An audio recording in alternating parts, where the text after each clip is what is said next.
lihat nih, selamat sorenya dari mana aja. Mungkin ada yang dari Aceh gitu ya, ada yang dari Kalimantan, Pulau Jawa, Sumatera, Papua, dan sebagainya. Jadi boleh nih, saya pengen lihat Bapak Ibu dari mana aja.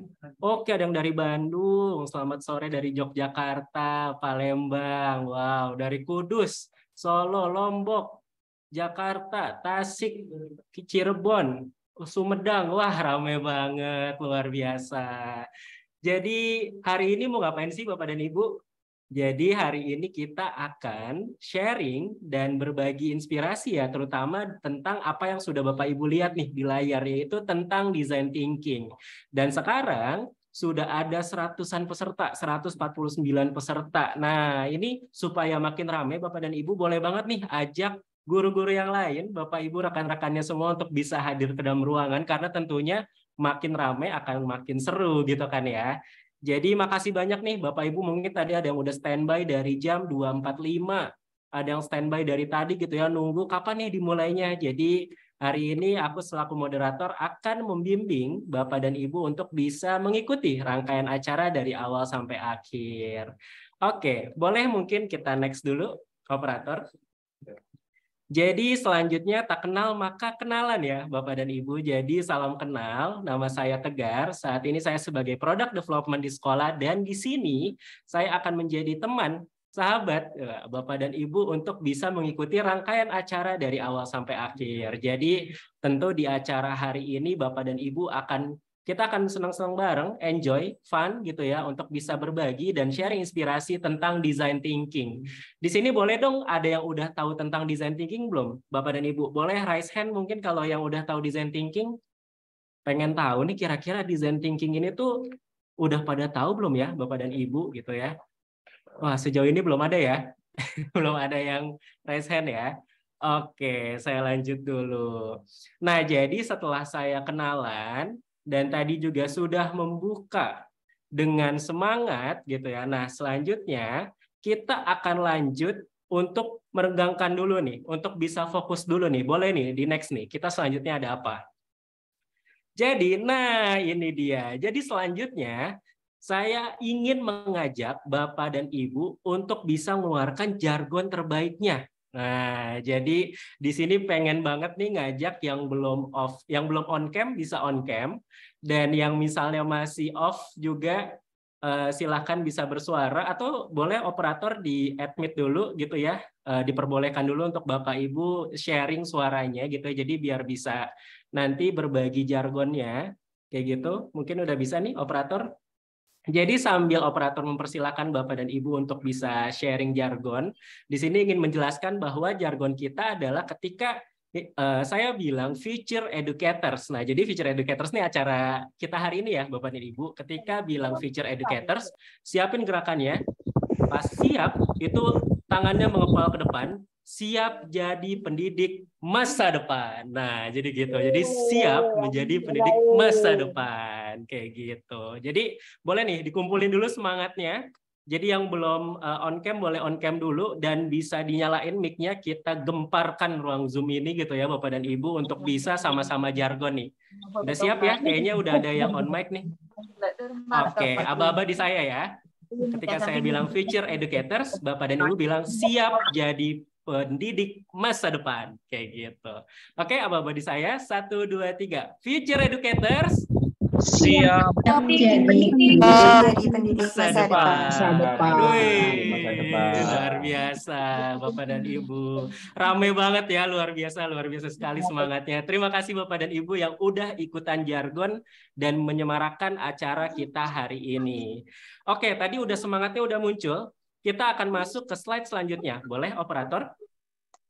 Nah, jadi tadi sudah semangat. Nah, saya akan menjelaskan lebih lanjut tentang apa sih yang sebenarnya akan dibahas di pertemuan kali ini.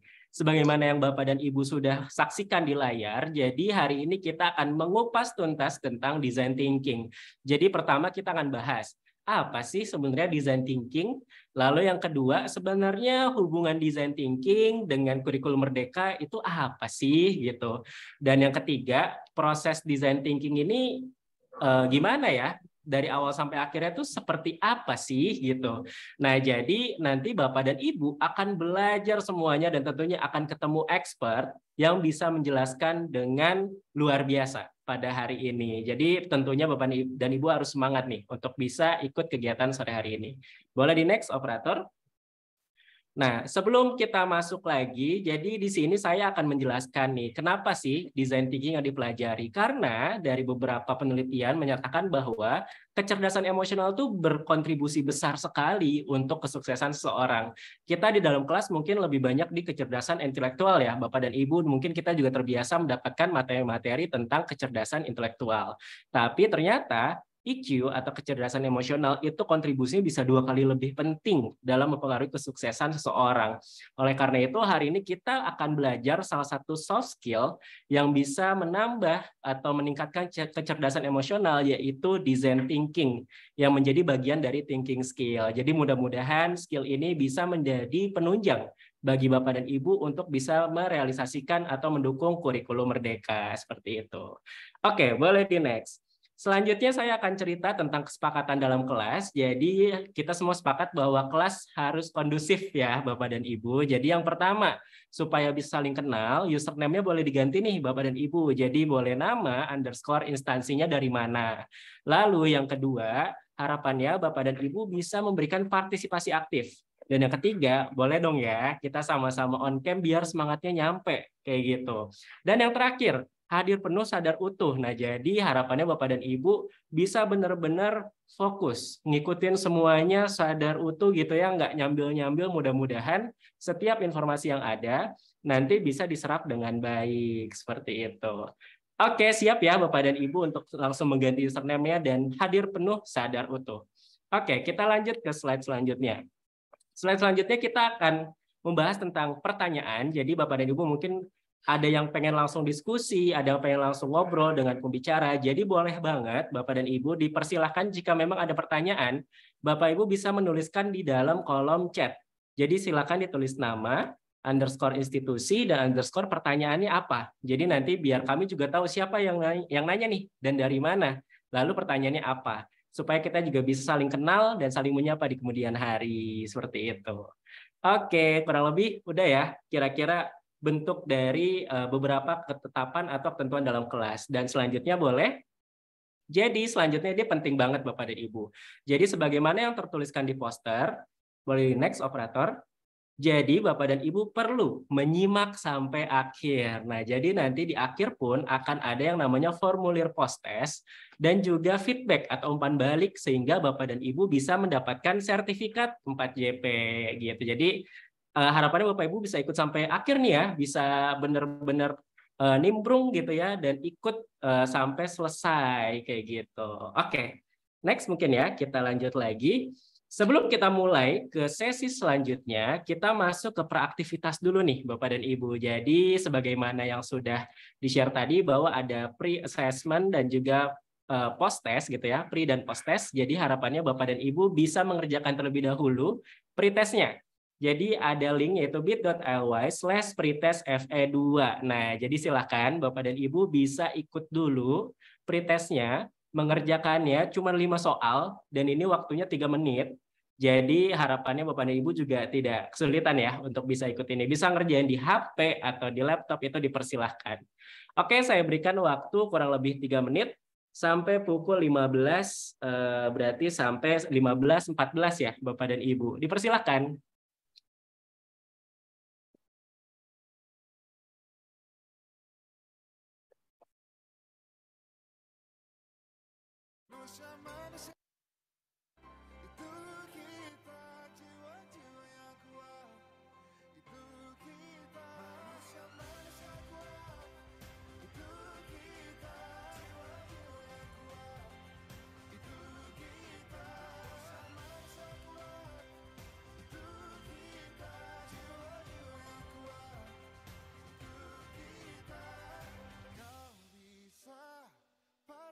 Kakiku, patah tanganku, rebut senyumku, hitamkan putihnya hatiku, tapi tidak mimpi-mimpiku.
Oke, waktunya sudah 15.14, berarti sudah 3 menit, dan saya lihat di kolom komentar nih kayak Pak Dadan sudah gitu ya, dan yang lain juga sudah.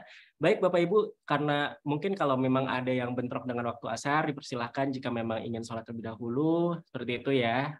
Jadi terima kasih banyak Bapak dan Ibu sudah mengisi pretest dengan sangat baik, luar biasa, sudah banyak juga nih disaksikan peserta yang sudah mensubmit jawabannya. Jadi gimana Bapak dan Ibu, sudah familiar belum ya dengan design thinking ketika melihat pretestnya? Nah, jadi mudah-mudahan makin bikin penasaran ya untuk bisa menyimak dari awal sampai akhir seperti itu. Oke, kita sudah mengikuti beraktivitas. Nah, selanjutnya kita akan ada suatu hal yang luar biasa nih. Ayo, apa nih? Jadi sebelum masuk ke dalam materi, kita akan ada sambutan atau kita akan ada mungkin ini ya, sambutan, terus juga menyambut Bapak dan Ibu, menyemangati juga untuk sesi hari ini dari CEO PT Teman Satu Sekolah atau Sekolah Education Technology, yaitu Mas Devlin Hazrian Saleh. Jadi boleh di next nih slide-nya, jadi biar lihat, nah ini dia. Tapi sebelum kita mendengarkan sambutan dari Mas Devlin, kita saksikan dulu nih video perkenalan sekolah. Silakan di next, operator.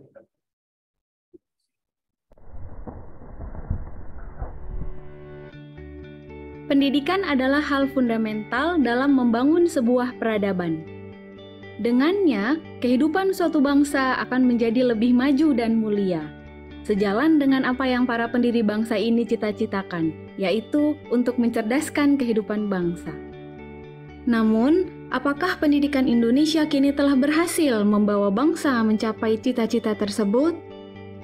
Faktanya, saat ini Indonesia menempati urutan ke-74 atau peringkat ke-6 dari bawah terhadap pengukuran membaca, matematika, dan sains. Hal tersebut diakibatkan oleh kurikulum pendidikan Indonesia yang masih banyak menggunakan tipe lower medium order thinking skills seperti metode menghafal dan belum menerapkan higher order thinking skills seperti analisis, evaluasi, dan penciptaan. Ditambah data yang menunjukkan bahwa 87% mahasiswa Indonesia di perguruan tinggi merasa salah jurusan dan kebingungan setelah lulus kuliah, menjadi alarm pengingat bahwa bangsa ini memiliki tantangan besar dalam menghasilkan sumber daya manusia unggul untuk Indonesia Emas 2045. Sekolah hadir untuk menjawab tantangan itu. Kami percaya bahwa teknologi menjadi faktor yang sangat penting untuk keberlangsungan proses belajar mengajar dan perkembangan pendidikan pada tahun-tahun mendatang. Oleh karena itu, kami menghadirkan inovasi metodologi belajar baru yang ditunjang dengan inovasi teknologi yang canggih untuk memberikan pembelajaran yang lebih mengasah pola pikir tingkat tinggi dan dapat menyelesaikan permasalahan kualitas pendidikan di Indonesia. Immersive Learning Experience with Metaverse Technology. Teknologi Metaverse mampu menjadi wadah baru untuk pembelajaran pasca pandemi. Dengan penggabungan dunia nyata dan maya, pembelajaran jarak jauh menggunakan Metaverse membuat pengalaman belajar siswa menjadi lebih nyata dan berkesan. Metaverse juga memberikan pemahaman yang lebih mendalam dibandingkan jika belajar menggunakan visual dua dimensi seperti video atau presentasi. Inilah yang kami sebut dengan pengalaman belajar imersif. Metode pembelajaran yang imersif akan merangsang pola pikir tingkat tinggi, sehingga akan menghasilkan siswa berdaya analisis, kritis, cakap memecahkan masalah, dan mampu melakukan evaluasi yang komprehensif. Dari sinilah akan dihasilkan talenta-talenta unggul dan berprestasi yang akan membawa kita menuju Indonesia Emas 2045. Sekolah lahir dari inisiatif para edukator profesional dan pemerhati pendidikan Indonesia yang berupaya menghadirkan pendidikan berkualitas untuk setiap individu tanpa terkecuali. Dengan metode pembelajaran yang diterapkan, kami berupaya menumbuhkan potensi setiap individu sesuai keunikan diri, dengan cara yang menyenangkan, sedalam mungkin, dan sedini mungkin. Menyediakan pendidikan yang dapat dijangkau oleh setiap pelajar Indonesia di seluruh dunia, dan membentuk ekosistem pendidikan dalam platform satu pintu, sehingga pembelajaran menjadi menyeluruh, tidak parsial, dan terintegrasi untuk memetakan dan mengoptimalkan potensi terbaik dari peserta didik. Selain berinovasi dalam teknologi dan metodologi pendidikan, sekolah juga aktif bekerja sama dengan berbagai pihak untuk menjangkau dan berinteraksi dengan lebih banyak pelajar Indonesia. Berkat kerjasama ini pula, kami dapat menyelenggarakan berbagai macam kegiatan bernilai edukasi bersama tokoh, bintang tamu, dan narasumber unggul. Kegiatan-kegiatan kami telah berhasil menghimpun, mendidik, dan menginspirasi ratusan ribu pelajar Indonesia dari berbagai daerah. Sekolah yang telah menyelenggarakan kegiatan sangat-sangat luar biasa dan telah membantu kita terinspirasi. Mengapresiasi sebesar-besarnya kepada komunitas belajar seru POL, Kombes POL, sekolah yang telah berusaha keras memberikan wadah terbaik dan pengalaman baru yang nyata, berkesan dan menyenangkan. No one will never ever left behind.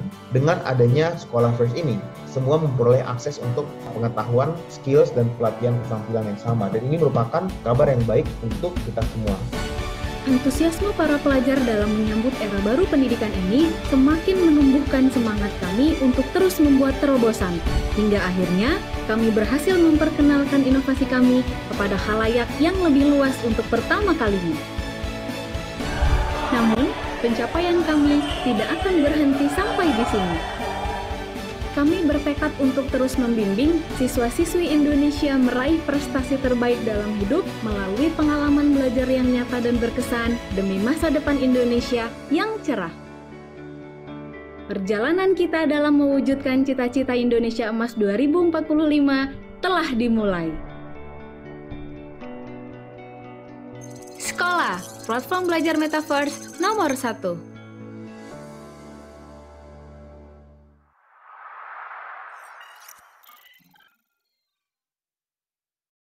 Oke, Bapak dan Ibu. Nah, tadi udah menyimak videonya dan habis ini kita akan ketemu langsung nih dengan founder dan juga CEO dari sekolah. Yang mudah-mudahan nanti juga ke depannya antara sekolah, Bapak Ibu guru kita punya kolaborasi, misi yang sama untuk bisa meningkatkan pendidikan di Indonesia ya, Bapak dan Ibu. Nah, jadi ini tadi kalau misal lihat dari video perkenalan sekolah, ada banyak banget nih yang muncul. Ada tadi tentang metaverse, terus juga ada juga tentang teknologi pendidikan, kayak gitu. Nah, jadi Bapak dan Ibu gimana nih? Kira-kira ada yang sudah familiar belum ya dengan metaverse? Atau mungkin teknologi pendidikan, kayak gitu. Boleh nih kalau misalnya familiar, sharing-sharing, atau mau on mic, boleh banget cerita-cerita kira-kira apa sih sebenarnya metaverse itu gitu ya. Atau misalnya pernah punya pengalaman, pakai teknologi pendidikan apa nih? Di sekolahnya masing-masing, boleh banget. Ada yang mau sharing nggak Bapak dan Ibu tentang teknologi pendidikan, metaverse, boleh nih kalau misalnya ada yang mau. Oh ya, ada beberapa yang izin sholat juga ya. Oke, ya, persilahkan. Mungkin ingin nyapa dulu nih yang kelihatan di layar aja ya. Saya izin menyapa. Oh, ada yang komentar, boleh coba dilihat ya, kira-kira apa nih. Yang boleh. Oh, sudah dimatikan, oke. Berarti konfirmasi Zoom di HP ya. Oke, saya ingin menyapa nih, boleh operator untuk saya bisa melihat partisipan. Oke, Pak Lukmanul Hakim. Wah, saya pengen jawab Pak Lukmanul Hakim. Halo Pak, selamat sore. Bisa di-unmute nggak nih, Pak Lukmanul Hakim? Oke. Halo, selamat sore Pak. Selamat sore. Iya, Pak, boleh kenalan dulu dong Pak, kita ngobrol-ngobrol. Pak Lukmanul Hakim dari mana nih Pak? Dan dari Kabupaten Bandung. Oh, dari Bandung. Oke. Ya. Dari institusinya apa Pak? Dari MI Al-Irsyad. MI. Ya. MI Al-Irsyad. Wah, luar biasa. Pak Lukmanul, Pak panggilnya Pak Lukman atau Pak Hakim? Oh, Lukman aja. Pak Lukman ya. Oke. Mau nanya dulu Pak Lukman, kenapa bisa sampai sini Pak? Dapat infonya dari mana nih Pak? Sampai ikut kegiatan hari ini. Relasi teman ya Oke. Oke, relasi dari teman yang sejabar ya. Akhirnya dapat informasi ini ya. Ya. Oke, Pak. boleh cerita dong Pak di sekolahnya gitu. Kira-kira kalau sejauh ini sudah familiar dengan teknologi pendidikan apa aja nih Pak? Dan mungkin metaverse dan sebagainya bagaimana nih Pak? Dari Bapak mungkin berbagi sedikit kolaborasi antara sekolah gitu ya, tempat Bapak dengan teknologi yang ada sekarang itu seperti apa? Mungkin ada hal yang bisa dibagikan nih Pak Lukman. Saya kira belum tahu ya, Oke.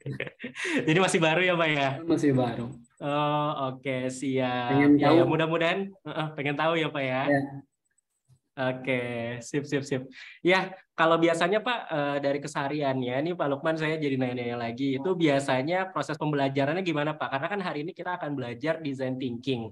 Kita pengen cari proses pembelajaran yang terbaik untuk siswa dengan cara berempati ke siswa. Nah, dari Pak Lukman sendiri biasanya untuk bisa bikin proses pembelajaran yang menarik itu gimana Pak?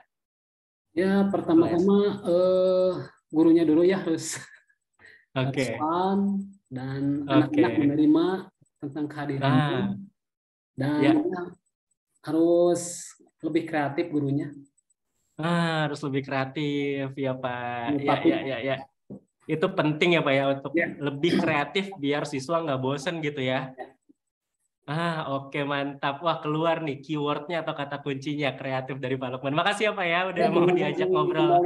Siap. Nah aku setuju banget dengan apa yang disampaikan oleh Pak Lukman bahwa harus ada keterikatan, harus guru juga kreatif gitu ya, memberikan ide-ide baru mengenai proses pembelajaran gitu ya. Nah makanya hari ini kita akan belajar banyak.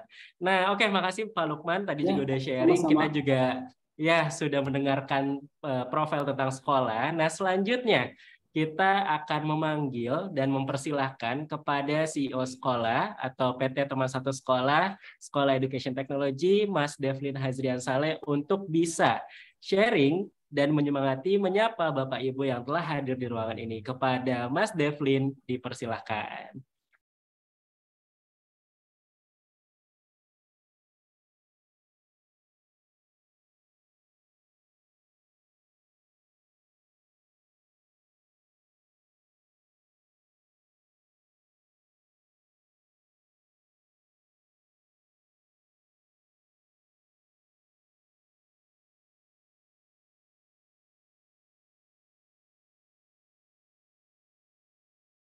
Ini saya sangat bahagia sekali bisa bertemu dengan ratusan Bapak Ibu guru yang luar biasa dari berbagai penjuru Indonesia.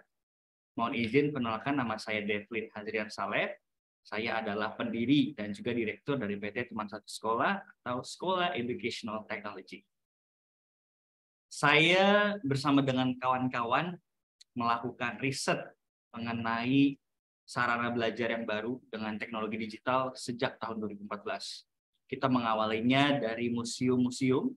Kita berusaha agar kehadiran siswa-siswi dan juga para pendidik ke museum tidak lagi membosankan, tapi bisa lebih interaktif dan juga lebih berkesan. Nah, sekolah saat ini mencoba menawarkan cara belajar yang baru, yang tentunya sangat relevan dengan yang Bapak Menteri kita siapkan, yaitu cara belajar yang lebih merdeka, lebih menyenangkan, dan lebih bisa mengeksplor potensi-potensi siswa-siswi kita. Nah, jadi sekolah telah menyiapkan satu metodologi belajar baru dengan teknologi untuk pasca pandemi dengan 3 cara belajar baru, yaitu yang pertama One Stop Education Platform, kemudian Metaverse Technology, dan juga yang terakhir adalah Omni Learning Experience. Nah, Bapak Ibu, saya akan sedikit menjelaskan apa nih yang kita maksud dengan One Stop Education Platform. Kita percaya Bapak Ibu bahwa dalam pembelajaran itu kita nggak cukup loh untuk belajar teoritikal aja. Tentu Bapak Ibu juga paham ketika di sekolah, siswa-siswi akan lebih senang dan akan lebih antusias belajar ketika kita kombinasikan dengan praktikum. Ketika kita kombinasikan dengan cara berpikir, dengan cara-cara menyelesaikan permasalahan yang ada di masyarakat. Dan bahkan bagaimana caranya agar kita bisa berinteraksi dengan masyarakat secara umum, dengan inovasi-inovasi, dan juga life skill yang menunjang. Maka dari itu, sekolah menyiapkan 3 sarana belajar. Yang pertama adalah hard skills, seperti yang biasa kita ajarkan di sekolah. Kemudian akan kita kembangkan juga soft skills, di mana siswa bisa belajar cara berpikir, menyelesaikan permasalahan bersama dengan Bapak Ibu guru, dan berikutnya life skills, bagaimana mereka bisa berkreasi di masyarakat. Yang berikutnya, kita juga punya Metaverse Technology. Nah, Metaverse Technology ini adalah teknologi yang tadi kami kembangkan sejak 2014 di museum-museum agar bisa interaktif antara objek nyata dengan objek virtual. Sehingga siswa-siswi meskipun mereka di rumahnya, mereka bisa praktikum. Mungkin itu juga Bapak Ibu yang saat ini jadi kendala kita ketika siswa-siswi sangat-sangat antusias untuk belajar biologi. Tapi harus masuk dengan jadwal ya. Ketika masuk ke laboratorium harus dengan jadwal, harus antri. Sekolah coba fasilitasi laboratorium virtual yang siswa-siswi bisa akses dimanapun dan kapanpun. Nah, kita pakai teknologi namanya augmented reality atau nama produknya adalah Scholar. Nah, sedangkan yang kedua, kita punya namanya Scholar First, di mana teknologi virtual reality bisa menghubungkan siswa di Kabupaten Bandung, siswa di Sumatera Barat, siswa di Bali, mereka bisa kolaborasi bareng di dalam dunia virtual, kemudian dan mereka bisa melakukan eksplorasi keilmuan bersama-sama tanpa jeda waktu dan tempat. Nah, nanti kita akan berbicara lebih jauh mengenai teknologi yang sekolah kembangkan, kita sebut Metaverse Technology. Dan ini semua, Bapak Ibu, teknologi yang sangat mendukung program Kementerian kita, Kementerian Pendidikan, dengan higher order thinking skills. Nah, yang terakhir, sekolah juga menyiapkan yang namanya Omni Learning Experience. Apa itu? Bapak Ibu tahu bahwa di masa pandemi kemarin kita dituntut untuk belajar secara online. Tapi pertanyaannya, apakah kita bisa belajar hanya secara offline? Dan apakah kita bisa belajar hanya secara online? Jawabannya tidak bisa. Karena hari ini kondisinya kita sudah harus bisa punya yang namanya pengalaman belajar terpadu menggunakan Omni Learning Experience, di mana belajar secara online maupun offline terintegrasi, sehingga Bapak Ibu mudah mengawasi perkembangan anak, orang tua juga tahu bagaimana perkembangan anaknya secara real time, dan anak juga tahu kenapa mereka harus belajar lebih. Seperti itu. Mudah-mudahan teknologi yang coba kami kembangkan benar-benar bisa membantu Bapak Ibu dalam mendidik bangsa ini. Nah, dan berikutnya, sekolah sebagai sebuah platform teknologi pendidikan berkomitmen Bapak Ibu untuk bisa memajukan pendidikan bukan hanya dengan para siswa-siswinya saja. Karena kami percaya siswa-siswi mampu berkembang secara optimal ketika dengan bimbingan yang sangat tepat oleh Bapak Ibu, sangat sesuai, sangat menyenangkan. Kami coba berinovasi dengan teknologi agar Bapak Ibu dengan mudahnya bisa menyapa siswa-siswi, bisa memberitahu perkembangan belajarnya, bisa mengarahkan sesuai dengan potensi dirinya. Begitupun dengan para orang tua di rumah. Dengan teknologi yang canggih, siswa-siswi lebih mampu mengetahui potensi dirinya, Bapak Ibu bisa lebih dapat mengarahkannya dengan mudah dan sangat terjangkau untuk semuanya. Inilah salah satu misi kami di sekolah, dapat mendemokratisasi bahwa semua fasilitas belajar yang canggih dan sangat masa depan dapat diakses oleh semuanya tanpa terkecuali. Dan dengan ini pula kami mau menyampaikan kebanggaan kami bersama dengan para educators di seluruh Indonesia bahwa hari ini inovasi kecil kami, satu langkah inisiasi kecil kami di dunia pendidikan disambut baik sekali oleh para pendidik, oleh para orang tua, dan juga oleh para siswa di berbagai wilayah Indonesia, dari Sabang sampai Merauke, dari daerah terpencil, ibu kota besar, bahkan sampai di berbagai negara di dunia. Kami sangat bangga dan berharap kebersamaan kita di sini dapat membuat dampak yang lebih besar lagi untuk pendidikan Indonesia. Dan berikut ini adalah mitra-mitra strategis kami dalam memajukan pendidikan, berkolaborasi, berinovasi bersama, dan kami sangat berharap pertemuan kita hari ini bukan pertemuan yang pertama dan terakhir, tapi adalah awal mula untuk kolaborasi-kolaborasi yang lebih besar lagi. Dan Bapak Ibu, inilah Future Educator, sebuah persembahan sekolah educational technology dalam rangka Hari Pendidikan Nasional dan juga Hari Kebangkitan Nasional. Sebelumnya kami telah berkolaborasi dengan para adik-adik pelajar, ada puluhan ribu pelajar yang ikut rangkaian acara ini, dan hari ini kami menyambut di bagian kedua ada ribuan para pendidik yang mendaftar pada program Future Educators yang pertama dan kedua, dan dengan bangga kami sambut program baru kami, yaitu Sekolah Soft Skills, di mana semuanya membutuhkan akses belajar soft skill yang sangat mendukung untuk kehidupan sehari-hari, termasuk Bapak Ibu pendidik di berbagai wilayah Indonesia.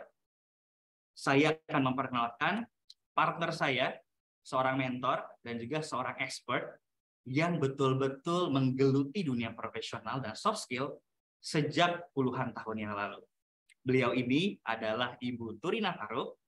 Beliau adalah seorang profesional, yaitu Senior Vice President di berbagai perusahaan korporasi terbuka, ya, yang biasa mengurusi kita-kita ini, jutaan pelanggan di Indonesia dengan ribuan karyawan. Bagaimana beliau mendidik para karyawannya, bagaimana beliau mengedukasi para karyawan dalam berkembang dengan soft skill. Dan langsung saja kita akan sambut Ibu mentor kita, Ibu Turina Faruk. Dan Bapak Ibu, selamat menikmati program dari Future Educators yang kedua. Sampai jumpa lagi.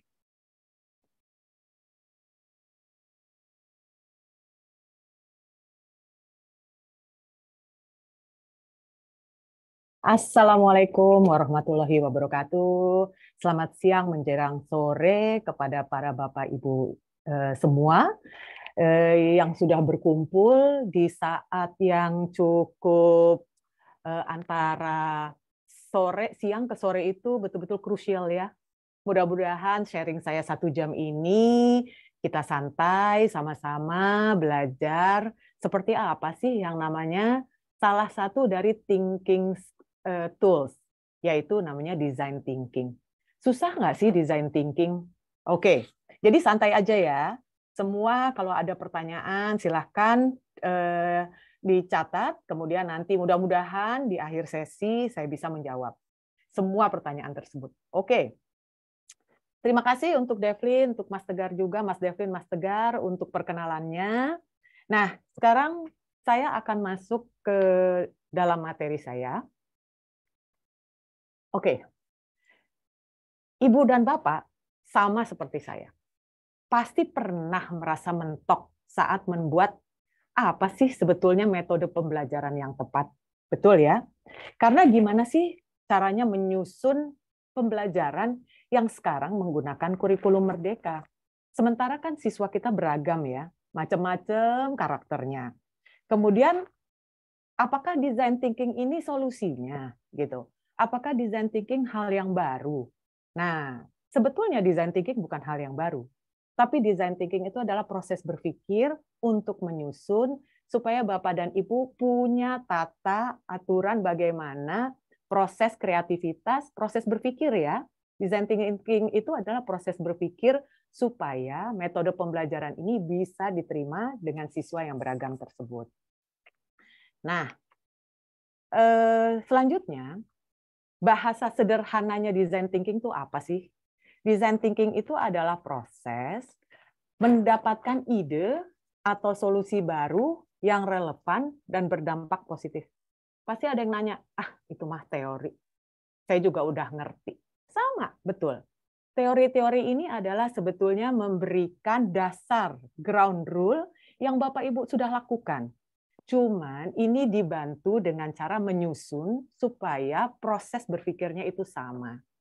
Jadi kalau di dalam kelas, keterkaitannya dengan kurikulum merdeka, jadi design thinking itu adalah secara sederhana, itu adalah proses agar di ruangan kelas saya mendapatkan ide atau solusi terkait konten pembelajaran yang udah ada, tapi didesain ulang. Yang punya relevansi dan berdampak positif bagi pengalaman belajar yang sesuai dengan kebutuhan siswa. Permasalahannya adalah ada di beberapa kata-kata yang menjadi tantangan untuk Bapak-Bapak dan Ibu-Ibu semua ya. Yang pertama itu adalah bahwa ini konten pembelajarannya yang lama loh. Tapi bagaimana didesain ulang? Mendapatkan ide atau solusi baru. Ide solusi baru itu adalah cara mendesain konten pembelajaran yang lama menjadi cara baru. Kemudian yang kedua, pengalaman. Kenapa dengan digital platform, dengan sosial media, semuanya itu saat ini yang menjadi perhitungan, ukuran dari keterlibatan siswa atau kepuasan siswa itu adalah pengalaman yang dia rasakan.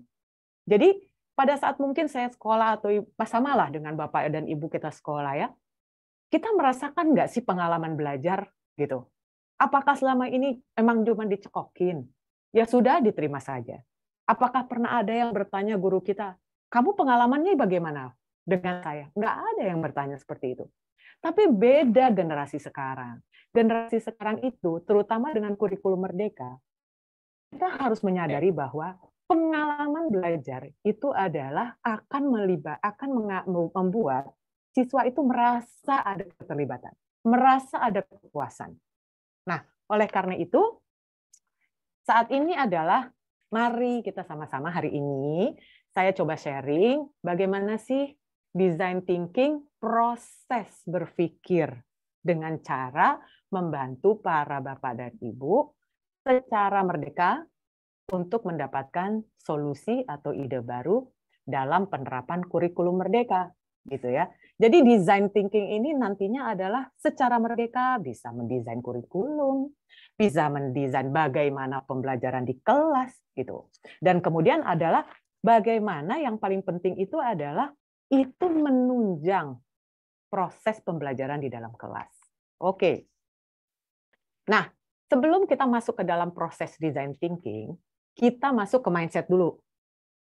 Jadi yang kita benahi itu adalah core-nya dulu ya. Jadi sebelum masuk ke dalam proses bagaimana kita membuat, kita sama-sama lihat, kita fokuskan dulu ke dalam mindset. Mindset itu ada 4. Yang pertama itu adalah proses sebelum masuk design thinking. Siapa sih sebetulnya target atau segmen yang akan kita tuju? Kalau bahasa ilmunya, bahasa teorinya itu adalah katanya human center. Human center itu kan siapa saja ya? Bisa siswanya, bisa orang tuanya, bisa staf sekolah, bisa komunitas, bisa siapa saja. Nah, yang harus kita hadapi saat ini itu adalah bagaimana kita fokus yang akan kita lakukan empati ini adalah siswa. Jadi pada saat kita membuat design thinking, kita harus memilih siap. Karena gini, design thinking itu tidak hanya untuk sekolah. Dalam kehidupan sehari-hari, ibu juga atau bapak juga pasti siapa ini yang menjadi segmen saya. Hari ini kita kebetulan berbicara mengenai design thinking terhadap kurikulum merdeka, kita sepakat dulu ya. Hari ini kita sepakat bahwa yang kita hadapi itu adalah siswa. Nah, untuk itu kita mencoba berempati. Apa sih kebutuhan siswa? Apa sih memotivasi dia untuk datang ke sekolah, untuk kemudian dekat dengan guru, kemudian dia bermain, gitu. Jadi kita perhatikan dulu, secara mindset, karena ini kita bicara kurikulum merdeka, sekali lagi, kita samakan dulu ya. Saat ini yang kita bahas itu adalah untuk membuat supaya ibu-ibu merdeka membuat kurikulum merdeka. Sehingga mindset kita pertama adalah kita bicara mengenai siswa. Kemudian yang kedua itu adalah mindset kedua itu adalah kolaboratif. Kenapa mentok? Kenapa? Karena biasanya perspektif atau pandangan-pandangan yang lain itu tidak menjadi salah satu sumber untuk inspirasi. Jadi kolaps lah bahasa sekarang ya, mungkin orang-orang biasa dengan bahasa kolaps. Kolaps itu bisa didapat dari berbagai macam. Pandangan-pandangan itu adalah melengkapi ide atau gagasan yang ada. Jadi kalau misalnya sudah mentok, bisa kita bertanya untuk kepada teman sejawat lah, misalnya ke guru atau ke orang tua gitu. Hanya untuk mendapatkan sebetulnya apa sih yang sekarang lagi tren gitu. Kita lakukan kolaborasi apa ya sehingga siswa itu punya pengalaman baru dan seneng nih dengan pelajaran yang ada. Dan yang ketiga itu adalah, nah ini kadang-kadang memang kita harus sepakat ya, kalau tiap hari kita lakukan, tiap hari seperti itu, ada nada-nada bosan. Jadi kalau saya ngomong optimis ya Pak, optimis ya Bu, itu sih biasanya di mulut. Ibu nggak ngerasain sih gimana cara ngadepin siswa. Pasti seperti itu. Tapi itu adalah mindset. Sebagai guru, sebagai pendidik, kita harus memang mengeluarkan aura semangat itu. Aura positif, aura optimis untuk membuat perubahan. Karena bagaimanapun juga Ibu dan Bapak, semangat optimisme itu bisa kita lihatkan kok dengan cara bagaimana kita mencari membuat penekanan dalam hal menyampaikan materi misalnya gitu, atau dengan cara kita seperti misalnya saat inilah ya saya gitu menggunakan gerakan gitu ya, atau muka kita. Tingkat kebosanan itu akan dibaca loh oleh siswa atau siapapun yang ada di depan kita. Tapi kalau kita berusaha untuk pokoknya hari ini semangat, bosan, frustrasi, tapi saya bisa deh pokoknya gitu ya. Karena itulah Ibu dan Bapak langkah kecil, langkah awal untuk membuat perubahan. Percaya sama saya bahwa semangat itu akan terbaca. Aura untuk melakukan sesuatu kalau dilakukan dengan semangat itu akan terlihat. Nah, oleh karena itu yang terakhir itu masih ada 4. Yang terakhir itu eksperimen.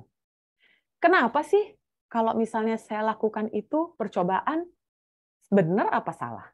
Nah, itu adalah yang namanya design thinking, itu kita tidak bicara benar dan salah. Tidak bicara sukses dan gagal. Semua itu harus dicoba. Dan kemudian taunya gimana dong? Gagal. Taunya gimana dong sukses? Ya harus dapat feedback. Inilah yang namanya eksperimen.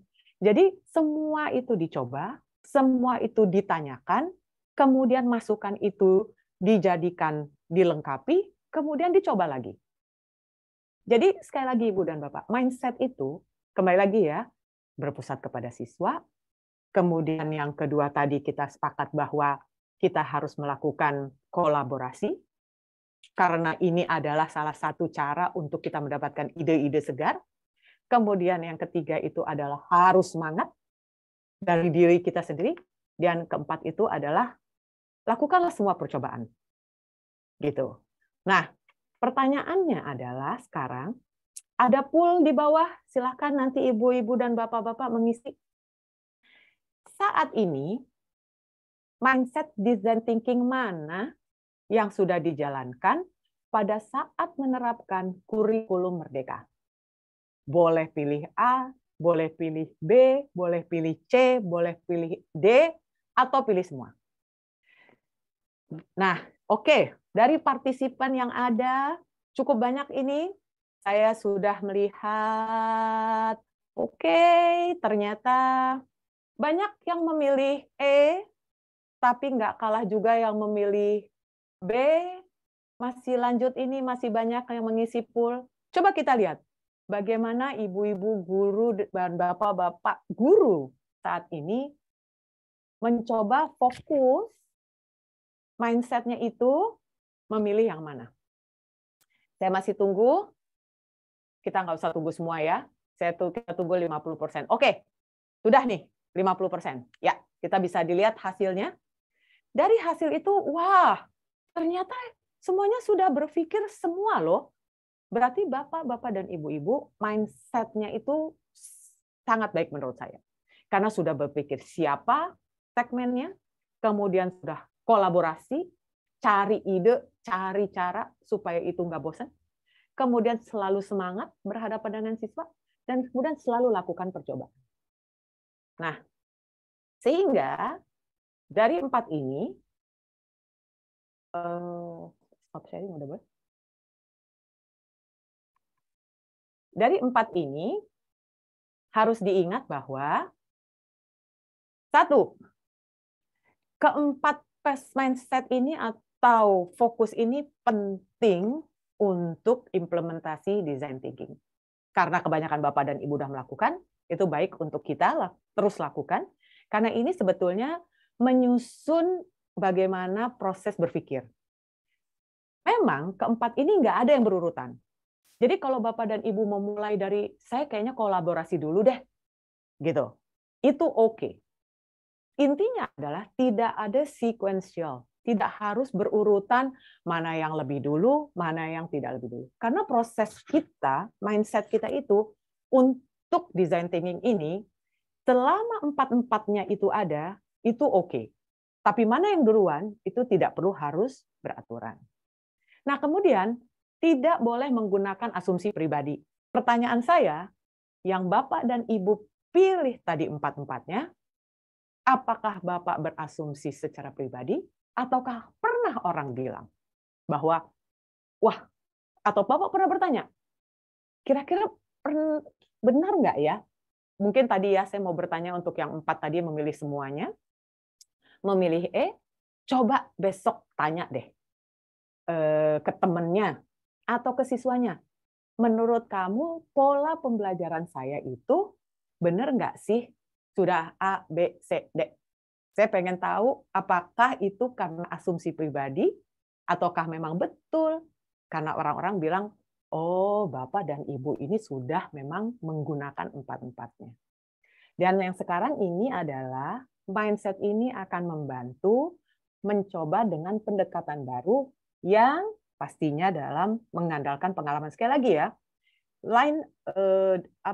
kata-kata penting, kata-kata kunci, salah satu kata-kata kunci untuk siswa itu adalah membuat supaya mereka mendapatkan pengalaman belajar yang baik. Oke, 4 ya, tadi kita udah bicara mengenai mindset. Sekarang saya lanjutkan. Sekarang kita lanjutkan ke proses design thinking.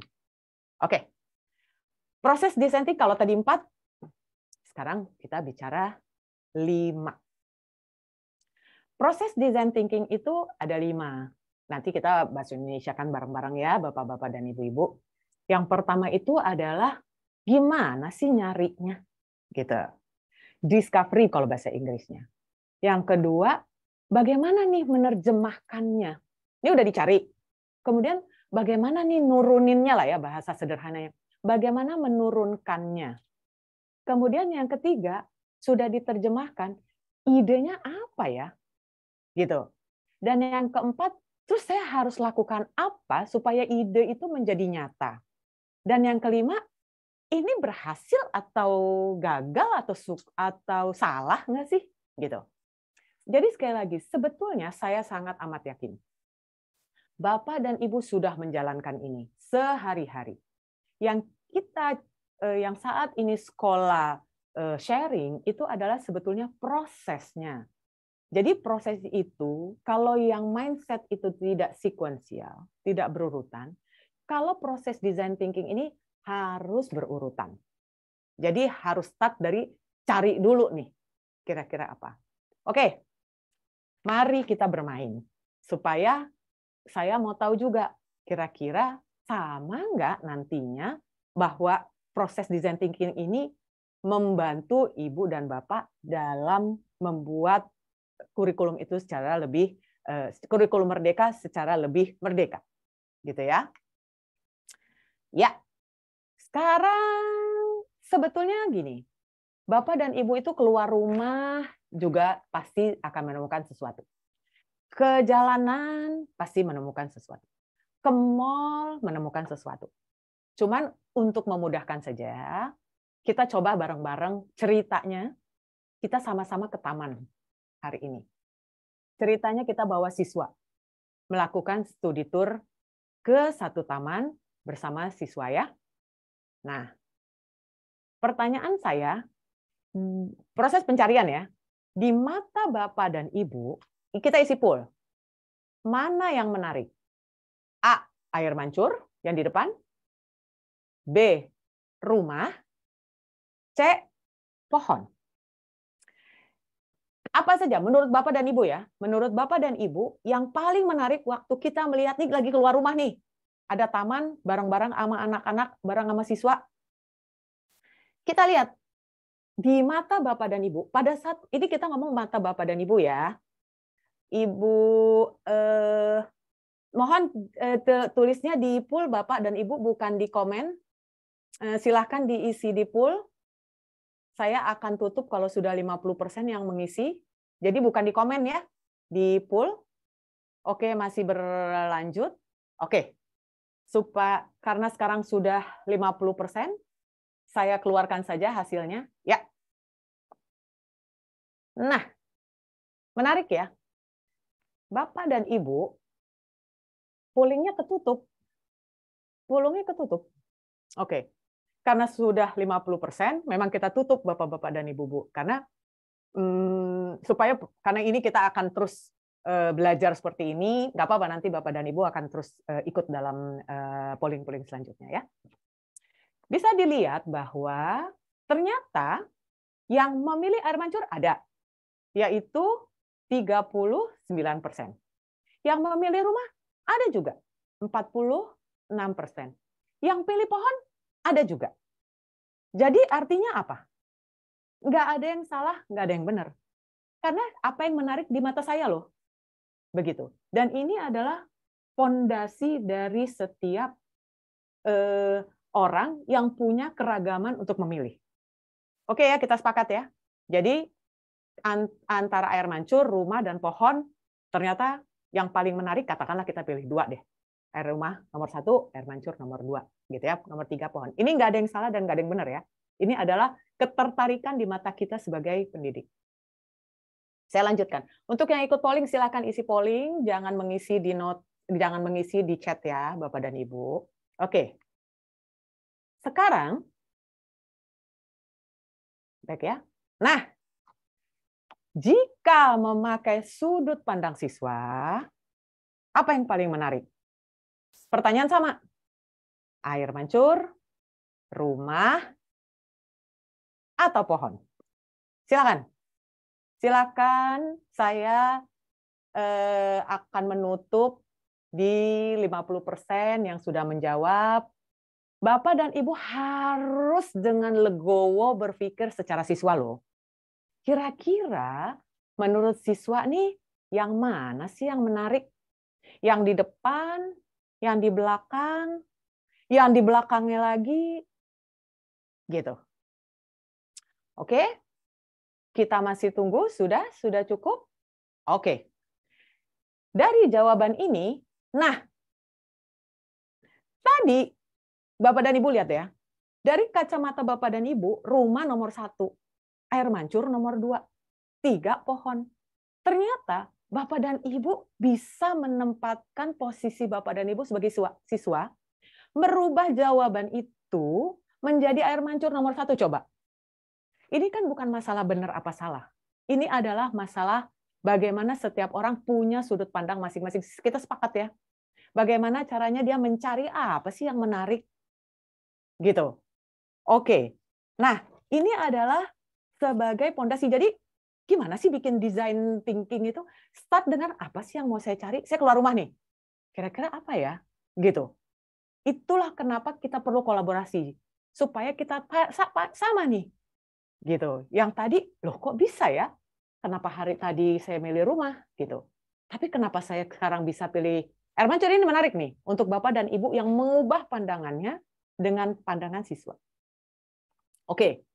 Nah, artinya bahwa kita sepakat dulu ya, maksudnya supaya karena ini pembelajaran, kan ini kita belajar sama-sama, sharing sama-sama. Kita ambil rumah. Ya. Sebetulnya kita ambil rumah ini hanya contoh. Kalau misalnya nanti dalam proses pencarian, Bapak dan Ibu sepakat menggunakan jawaban siswa, gitu, artinya harusnya Bapak dan Ibu memilih air mancur. Ini kita nggak ngomong pemilihan benar dan salah ya. Ini hanya contoh. Saya ambil contohnya adalah misalnya semua memilih rumah.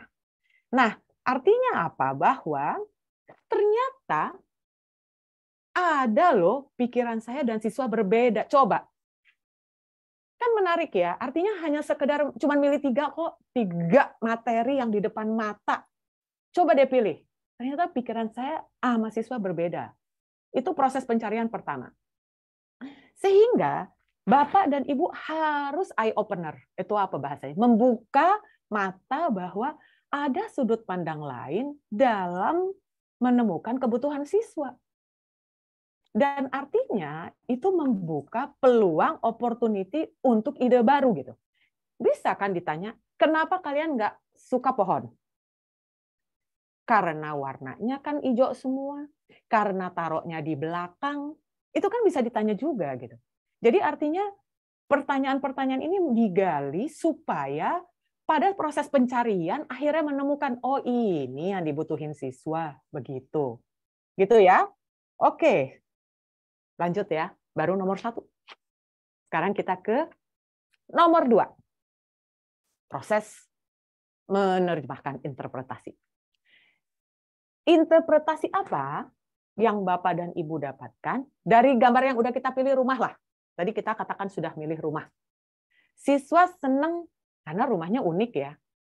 1. Kedua, siswa senang karena bisa main. Di dalam rumahnya ada ruang tamu, ada dapur, ada kamar, dan lain-lain. Banyak ruangannya.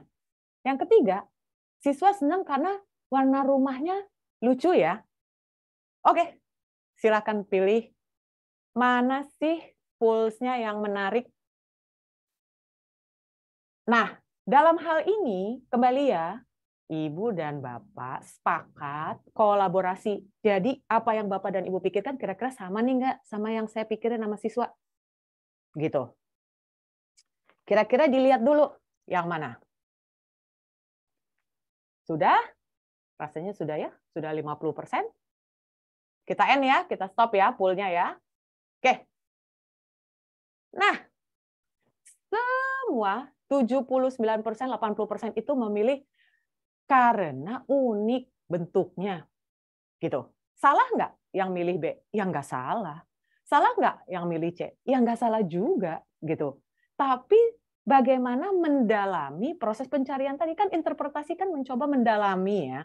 Artinya bahwa setelah dipilih rumah, kemudian apa nih yang lucu nih dari yang kita pilih nih? Uniknya. Gitu ya, sepakat ya kita pilih uniknya ya. Next-nya. Sorry. Nah, artinya bahwa setelah kita pilih rumah, kita sepakat ya, di narrow ya, apa namanya, dipertajam dengan kita pilih bahwa yang menarik dari rumah itu adalah keunikannya. Bentuk dari rumah itu. Artinya bahwa kita mendalami bagaimana memahami satu objek secara bersama. Yang pertama. Dan itu menimbulkan empati. Karena apa? Data masuk. Kemudian di insight itu, masukan-masukan itu, kemudian ditindaklanjuti dengan cara memperdalam masalah discovery, bukan masalah. Pencarian yang tadi kita lakukan. Sehingga adalah kita menemukan, karena semakin tajam, sudut pandang yang menarik. Oh, ada nih ternyata ya. Yang menarik dari ide-ide yang baru dikeluarkan. Gitu. Itu yang kedua. Sekarang kita sepakat, udah nih, setelah dicari, diterjemahkan, kita sepakat untuk yang ketiga. Ini paling susah. Proses kreativitas, proses ide, wah itu panjang urusannya. Jadi gimana ya saya dengan rumah ini, idenya saya bikin apa ya? Kan Bapak-bapak dan Ibu mau dong ide itu menjadi, anak-anak menjadi senang. Ini hanya contoh 3. Untuk saya, dengan rumah ini, saya bikin puzzle kayaknya ya, gitu. A. Yang kedua, apa saya bikin kuis ya, dalam bentuk ular tangga. Dan yang ketiga, apa saya bikin cerdas cermat ya, berkelompok, gitu.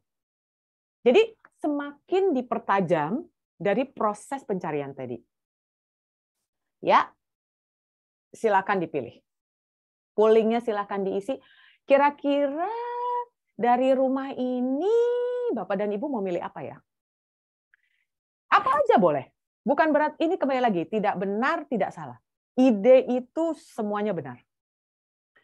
Oke, saya akan tutup kalau sudah 50%. Absensinya ada di mana? Tadi ada Bapak dan Ibu? Oh, nanti di post-test ya, diisinya ya. Oke, oh sudah lebih dari 50%. Ya, kita tutup. Oke. Nah, ternyata 60% pilihnya puzzle. Selanjutnya 25% pilihnya quiz, dan 16% itu pilihnya adalah cerdas cermat. Kok bisa? Karena saya membuat ini dari mudah ke susah. Dari mudah ke lebih sulit. Jadi puzzle itu adalah proses paling mudah dari gambar ini. Potong, potong, potong, potong, selesai. Yang kedua, kuis harus sedikit berpikir. Ular tangga berarti harus ada tangganya, harus ada angka-angkanya, harus ada naiknya, harus ada dadunya. Membutuhkan tambahan materi. Yang ketiga, cerdas cermat, berkelompok pula. Satu kelas harus dibagi grup-grup, harus punya pertanyaan. Jadi, ide harus mulai dari yang mudah. Gitu. Jadi, Bapak dan Ibu, start from the very easy. Gitu ya. Jadi, Bapak dan Ibu berpikirnya yang mudah-mudah dulu, lama-lama akan keluar ide-ide baru. Nah, jadi kita itu harus menyadari bahwa tidak ada bad idea. Karena proses ide itu adalah melahirkan, menghasilkan banyak ide. Cara termudah itu adalah gunakan visual. Atau coretan deh. Atau kata-kata yang simple. Kalau bahasanya, kalau bikin iklan, storyline. Maunya apa misalnya. Atau games. Intinya adalah puzzle itu contoh yang saya keluarkan, puzzle, quiz, dan lain-lain, itu adalah hanya untuk memperlihatkan tingkat kerumitan makin lama makin rumit. Jadi carilah yang mudah, carilah terus yang mudah, supaya siswanya terlibat, siswanya juga ikut senang, punya pengalaman, sampai lama-lama siswa itu terbiasa dan akhirnya masuk kepada ide-ide yang lebih rumit. Nah, untuk itu, dengan cara ini, dengan ide-ide, terutama dengan gunakan visual, itu kita akan punya waktu untuk berpikir luas tanpa batasan. Dan kadang-kadang pemikiran visioner itu keluar karena semua orang diberikan kebebasan untuk melahirkan ide. Sekali lagi ya, yang paling penting dari ide itu adalah no bad ideas. Tidak ada ide yang jelek. Namanya juga ide, namanya juga konsep, semua orang boleh ya. Permasalahannya itu adalah menghakimi ide itu yang nggak boleh. Gitu. Jadi sebaiknya semua ide itu dilahirkan, dihasilkan, di-appreciate, dan akhirnya nanti akan punya namanya bank ide. Lama-lama punya namanya bank ide. Oke. Yuk, udah nih, idenya udah ada gitu ya. Terus mulailah kita bikin prototype, eksperimen. Oke. Dari eksperimen ini kira-kira nih, tadi kan mau bikin puzzle atau mau bikin kuis atau mau bikin cerdas cermat. Kira-kira ya untuk anak murid saya, prototype apa ya yang paling gampang untuk dibuat? Karena kembali lagi, experimentation ini harus berasal dari yang mudah sampai ke sulit. Kita harus memahami siapa dulu nih siswanya. Gitu. Ini contoh aja. Silakan Bapak dan Ibu punya ide macam-macam. Dari 3 pilihan ini, kira-kira menurut Bapak dan Ibu, yang mana akan dipilih? A, B, atau C? Kembali lagi ya, rancangan awal itu biasanya selalu dimulai dengan hal yang paling mudah. Wow, cukup menarik jawabannya. Oke. Oke. Oke. Sudah 50%? Sudah 50%. Bolehlah kita tutup. Oke. Nah ini menarik nih untuk saya. Ide itu berarti kurang lebih adalah, walau selisihnya ada, tapi selisihnya ini nggak terlalu banyak. Jadi rancangan awal itu ada yang milih mockup, ada yang milih diagram, ada yang milih role play. Yang banyak dipilih role play. Wah, ini cukup menarik untuk saya. Artinya berarti saya dong yang nggak sama dengan para siswa Bapak dan Ibu. Karena saya kok yang milihnya mockup. Oke, nggak apa-apa ya. Kita ambil contoh mockup aja ya. Karena sebetulnya begini, mockup itu adalah yang paling gampang Bapak dan Ibu. Habis itu, kalau lihat gambar yang kiri ya, mockup itu yang paling gampang. Karena itu gampang banget. Yang namanya puzzle kan cuman begitu-begitu ya, terus dibikin mock up lah gitu ya. Kemudian diagram, yang paling susah tuh role play, sebetulnya gitu. Nah, jadi dalam membuat rancangan awal, sebetulnya katakanlah kita memilih mock up ya, katakanlah ya, kan ini kita sama-sama sharing, sama-sama belajar. Sebagai pendidik, gimana sih nih ide jadi nyata gitu? Yuk, kan namanya prototype, pasti dalam bentuk kasar. Jadi dalam dunia, kebetulan saya bekerjanya di telekomunikasi ya Ibu dan Bapak dulu, selain sebagai pengajar. Semua itu tidak harus ideal, tidak harus jadi penuh. Yang namanya prototipe kasar, itu perlu kita perlihatkan. Dan bagaimana supaya kita dapat respon feedback. Kemudian setelah feedback itu, kita bisa sempurnakan. Part misalnya, dengan ibu dan bapak misalnya membuat tadi ya, misalnya kita ngomong role play, dibagi-bagi gitu. Setelah dilihat-lihat, mungkin cara membagi saya salah kali. Atau mungkin anak-anak ini kurang aktif karena cara mengatur permainannya tidak dibikin mereka interaktif. Nah, itu semua didorong supaya ide ini menjadi nyata, feedback apa nih tadi yang barusan yang salah? Apa yang benar, apa yang sukses, apa yang gagal. Gitu, ya. Nah, yang terakhir ini adalah bagaimana sebetulnya, ini udah ya, udah dibikin prototipe. Kemudian kan pengen tahu ya, pasti Bapak dan Ibu bisa pengen tahu ya. Yang kita lakukan, perjalanannya panjang nih. Perjalanannya panjang. Dari kita mencari, kemudian nerjemahin, membuat ide, eksperimen aja, coba. Ujung-ujungnya mau tahu dong, sebenarnya ke siswa yang Bapak Ibu rasakan sebagai keberhasilan itu apa? Tingkat kepuasan, keterlibatan, atau mudah nggak sih dipakai sama siswa? Yuk, silakan. Oke. Seru juga ini ya.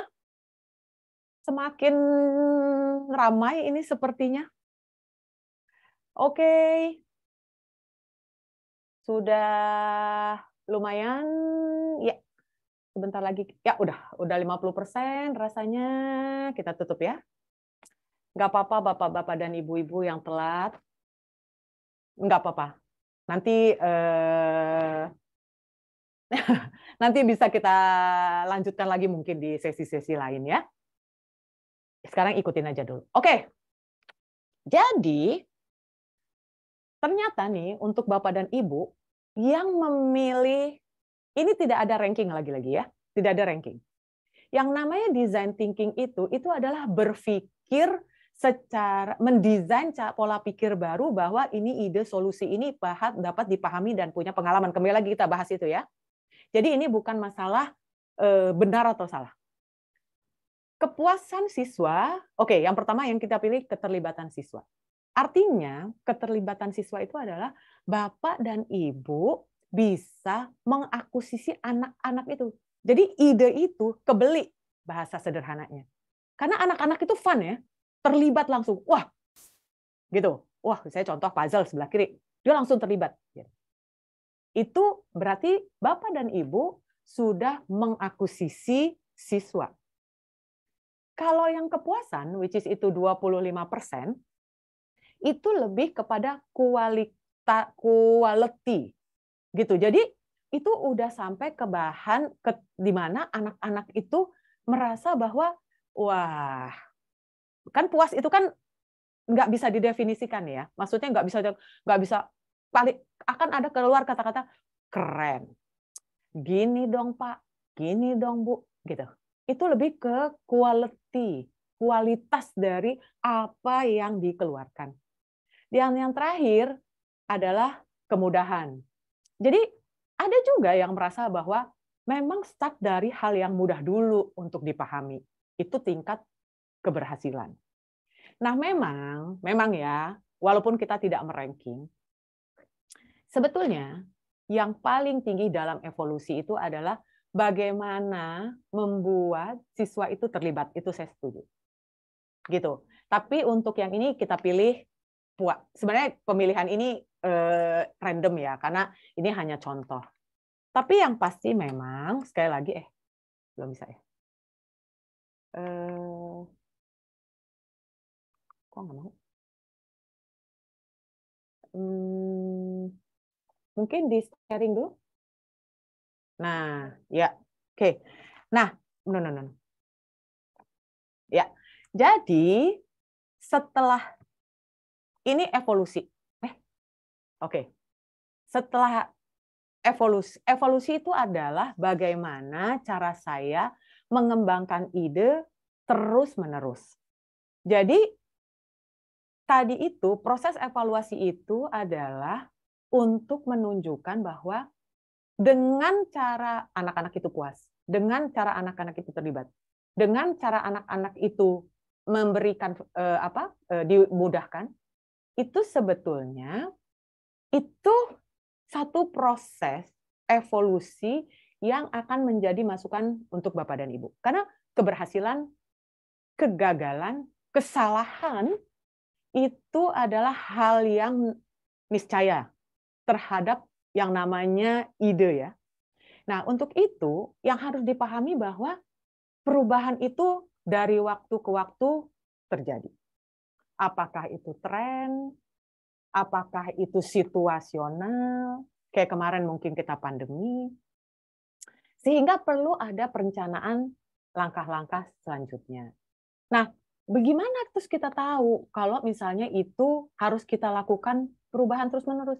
Makanya setiap hal itu harus dikomunikasikan idenya. Oke, kalau gagal salah di mana?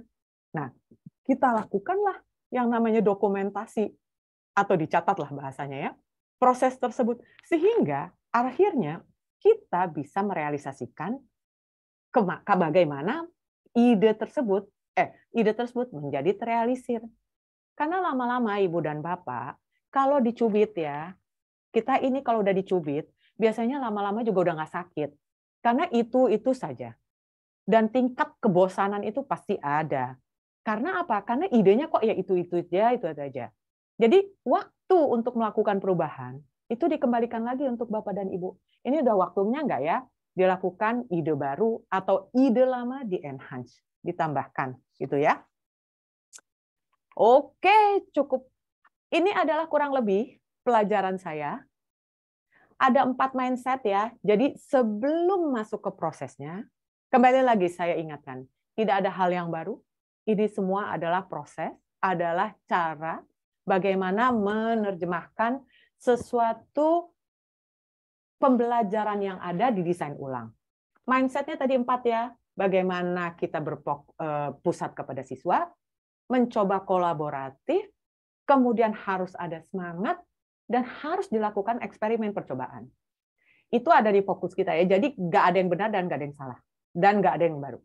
Dan kemudian, design thinking ini akan dimulai dari proses pencarian, diinterpretasi, kemudian ada idenya, kemudian ada percobaannya lagi-lagi, dan evolusi, dirubah-rubah, diulang-ulang, disesuaikan dengan zaman, disesuaikan dengan perubahan yang terjadi. Oke, nah kebetulan bersama saya hari ini, saya ada nih satu pendidik juga. Kebetulan karena saya di Jakarta, saya ngundangnya pastinya di Jakarta ya, Ibu dan Bapak ya. Nanti silakan kalau ada yang ingin bertanya, silahkan. Kita akan buka pertanyaan. Yuk, saya akan manggil Mbak Aira. Hey, yuk. Halo.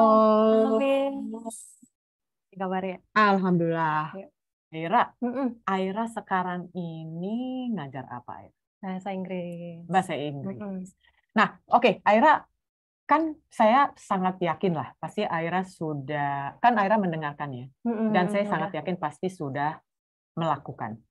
Betul ya? Iya, benar-benar. Nah, kira-kira nih, dari yang saya jelaskan, apa nih yang sudah dilakukan?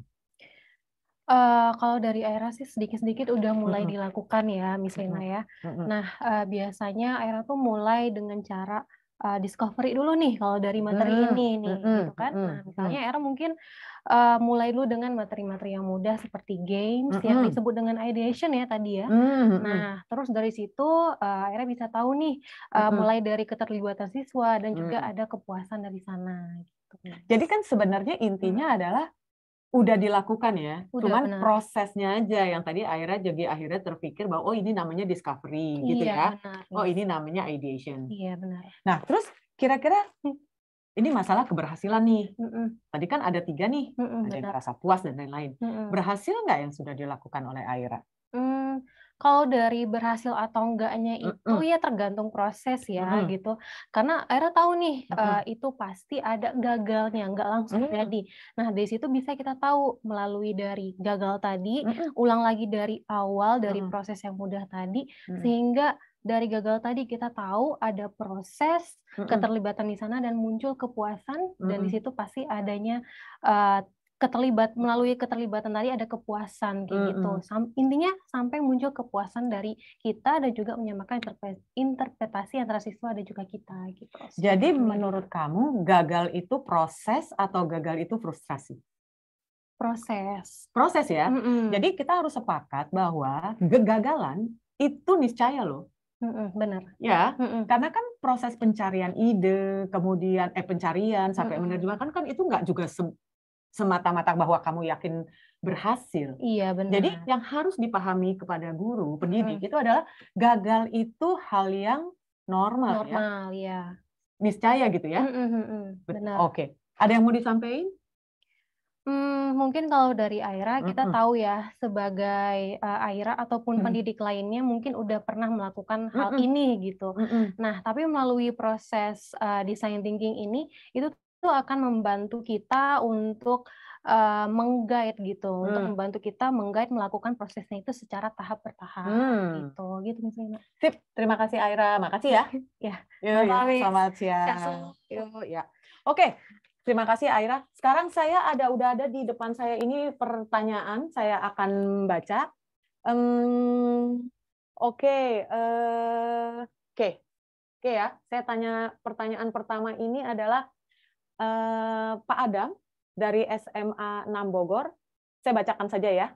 Ibu, saat ini kondisi saya padat sekali. Dengan urusan-urusan yang ada di sekolah. Sehingga sepertinya sulit loh untuk meluangkan waktu memunculkan ide baru.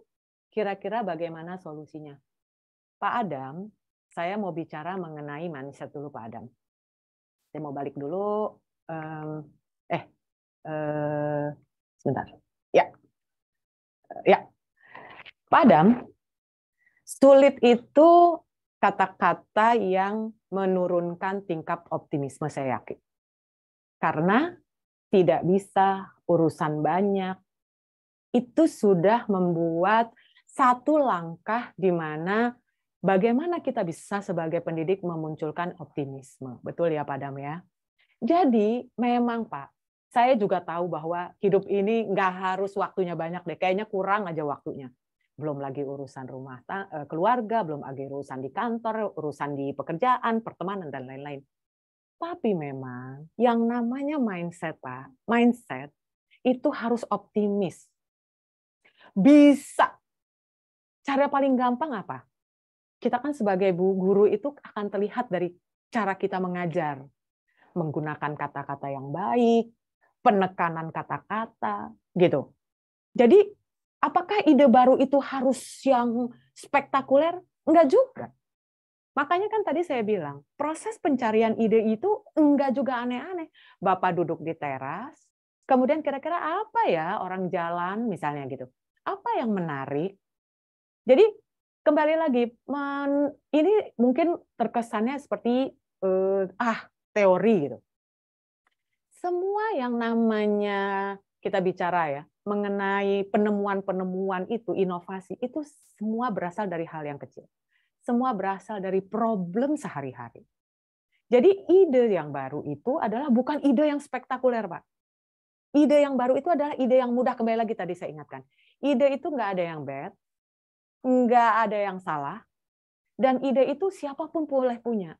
Tapi kalau dimulai dengan kata-kata itu adalah kok ya sulit gitu. kok ya waktunya nggak ada. Mindset dulu Pak yang kita rubah. Jadi mindset optimis yang pertama. Dan yang kedua, mungkin saya perlu tambahkan mengingatkan bahwa setiap pencapaian Pak, atau Ibu lah gitu ya, kita harus rayakan yang namanya tuh small celebration, small achievement. Small achievement saya nih, kalau saya sih sederhana orangnya. Setelah saya mengajar gitu ya, atau setelah saya melakukan pertemuan dan lain-lain, saya sore biasanya. Saya suka duduk dan saya merayakan itu secara sederhana, saya minum kopi. Terus saya bilang sama diri saya, selamat ya Turina, hari ini sukses. Ini abis saya jadi pembicara di sini, itu pasti saya akan lakukan gitu terhadap diri saya. Setiap kali saya merasakan achievement, sukses, good job terhadap diri saya. Itu Bapak dan Ibu jangan lupa lakukan itu. Yang kedua, harus terbuka terhadap perubahan. Nah, ini yang susah. Yang namanya perubahan itu macam-macam gitu. Ya zamannya, ya waktunya, ya situasinya gitu. Perubahan itulah yang akan membuat bagaimana yang namanya Bapak dan Ibu itu akan menemukan sesuatu yang baru gitu. Ya. Nah, yang ketiga bahwa kolaborasi. Kalau udah mentok sehingga akhirnya kita mencoba mencari bagaimana sih sebetulnya supaya materi design thinking, cara proses saya ini jadi lebih relevan, lebih efektif, dan lebih menyenangkan. Oke, itu ya. Bapak, siapa tadi yang pertama? Pak Adam, ya. Sekarang saya pertanyaan yang kedua dari Ibu Firdana, isi Surakarta. Bagaimana kalau kami tidak yakin dengan ide yang ada, Bu? Lebih baik langsung ganti atau seperti apa? Nah, kan kita sepakat ya, Bu, bahwa proses itu gagal atau tidak gagal atau berhasil itu harus ada ditanya dulu, komunikasikan dulu idenya sama orang-orang. Terus kemudian pertanyaan kita adalah ke mereka, sebetulnya ide ini bagus dijalankan atau tidak bagus dijalankan? Kalau dia bilang sepertinya tidak bagus dijalankan, kenapa? Kalau bagus dijalankan, apa yang bagusnya? Jadi jangan Ibu langsung buru-buru ganti juga. Baru hari ini bikin puzzle, besok bikin kuis gitu. Karena bagaimanapun juga Bu, ide itu mahal sebetulnya. Makanya yang namanya kreatif itu tuh mahal Bu. Kalau kita nonton, lihat lukisan tuh kayaknya ini biasa aja ya. Tapi kenapa mahal gitu? Karena kita sebetulnya tahu bahwa mendapatkan ide itu tidak mudah. Makanya ide itu juga harus sederhana dan tidak tiba-tiba kita menjadi seorang seniman yang tiba-tiba jagoan gitu. Enggak juga. Harapan kan enggak sebanyak sejauh itu. Jadi kalau pertanyaannya lebih baik langsung ganti atau tidak, jangan buru-buru lakukan penggantian. Tanya, kemudian kolaborasi. Kira-kira ide ini bagusnya ditambah apa ya?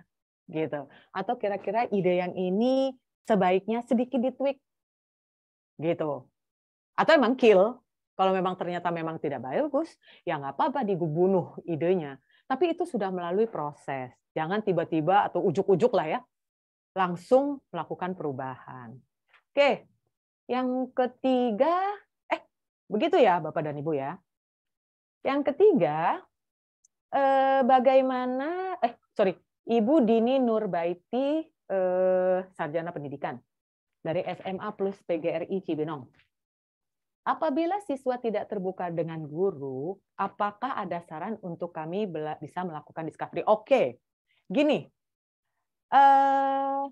yang namanya kita lakukan random check terhadap siswa, itu ada siswa kategori nggak peduli, gitu ya. Ada yang, dia pasti bosan. Ada juga yang sebetulnya ini anak aktif gitu, bisa dijadikan orang-orang atau pionir atau mereka yang bisa dijadikan sumber narasumber awal. Jadi caranya itu adalah begini. Jangan paksakan bapak-bapak dan ibu dengan proses discovery ini memaksakan siswa-siswa yang tidak terbuka. di dalam kelas, misalnya ada beberapa yang tidak terbuka. Mau tidak mau, kita harus bekerja dengan yang terbuka. Atau satu kelas nggak terbuka deh. Misalnya itu udah mungkin ekstrim. Kita bisa dengan kelas yang lain atau bisa bertanya kepada yang lain, kalau kelas lain sebetulnya seperti apa nih masukannya. Sehingga dalam proses discovery ini, pada saat nanti ide itu muncul, tanyakan kepada mereka. Biasanya kalau di dalam industri, kalau kita dalam produk, itu tuh yang namanya first mover, mereka-mereka yang biasa cepat melakukan perubahan, itu adalah orang-orang yang memang bisa aktif gitu ya untuk menerima perubahan. Tapi ada juga loh anak-anak yang dia tidak bisa cepat menerima perubahan. Nah, apakah kita akan stuck dengan mereka? Ya enggak.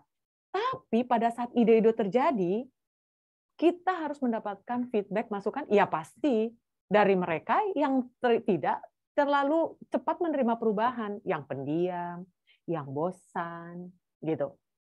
Sehingga kembali lagi Ibu dan Bapak, tidak terbuka dengan guru, itu juga kembali lagi adalah bentuk permainan apa, ide apa yang membuat mereka juga jadi terlibat atau puas gitu untuk ikut ke dalam pembelajaran yang dilakukan. Oke, terus pertanyaan selanjutnya adalah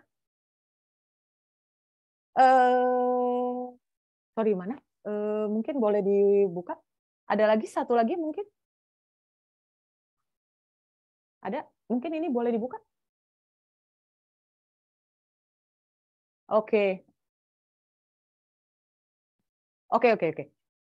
Izin bertanya, Nurul Sekolah Cikal Lebak Bulus. Izin bertanya, Bu, pendekatan dengan design thinking ini sebaiknya ditetapkan dalam jangka waktu itu, misal untuk menyelesaikan satu topik dalam 1 bulan, ataukah bisa diterapkan sebagai satu proses utuh dalam satu pertemuan?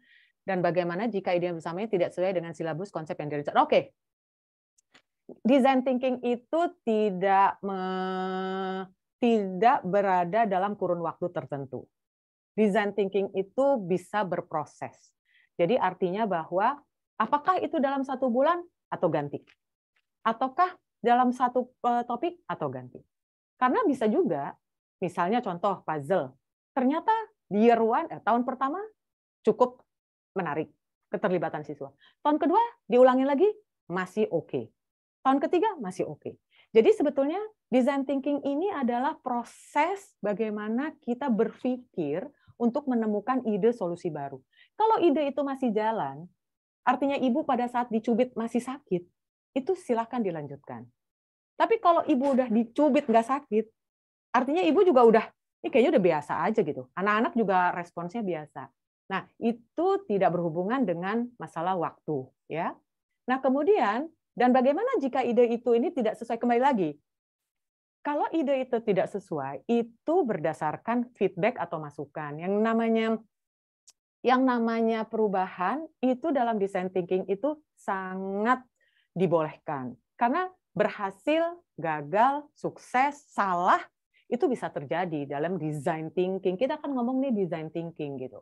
Jadi pada saat dirasakan bahwa, oh ternyata tidak sesuai, hasil dari masukan-masukan itu tidak sesuai, ya kita sebagai pendidik juga tidak bisa memaksakan hal seperti itu, begitu. Artinya bahwa harus ditemukan lagi discovery prosesnya itu harus diulang lagi dari awal, begitu.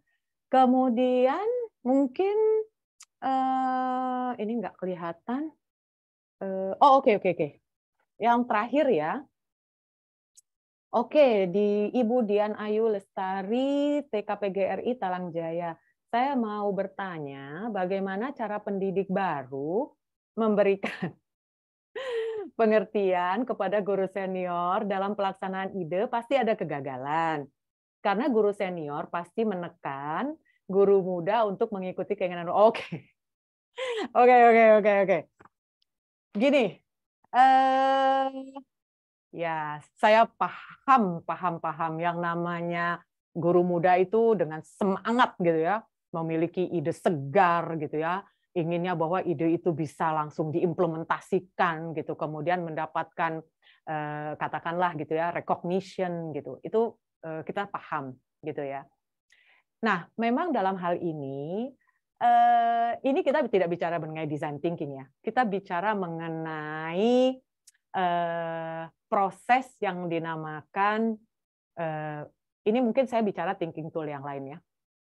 Jadi saya bicara mengenai ini adalah mengenai decision making.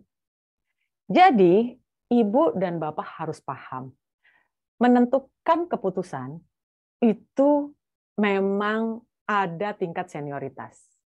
Kadang-kadang gitu. Jadi walaupun kita punya ide banyak dan bagus, decision making-nya ada di level mana? Di level ibu-ibu, bapak-bapak, atau di level atasan? Nah, frustrasi kan? Itu pasti. Tapi proses decision making ini kita nggak ngomong design thinking, saya jadi agak keluar sedikit aja ya. Mungkin kapan nanti kita bisa lanjutkan dengan problem solving, karena thinking tools ini banyak. Problem solving, decision making, dan lain-lain. Tapi karena ini pertanyaannya ini lebih kepada bagaimana nih kalau senior menekankan junior, menurut saya bukan di design thinking. Karena design thinking ini adalah proses berpikir untuk mendesain pembelajaran. Tapi bahwa yang menentukan ide baru itu ada di senior, itu ibu dan bapak harus kembali lagi melihat kepada diri sendiri. Decision making dalam keputusan ini adanya di level mana?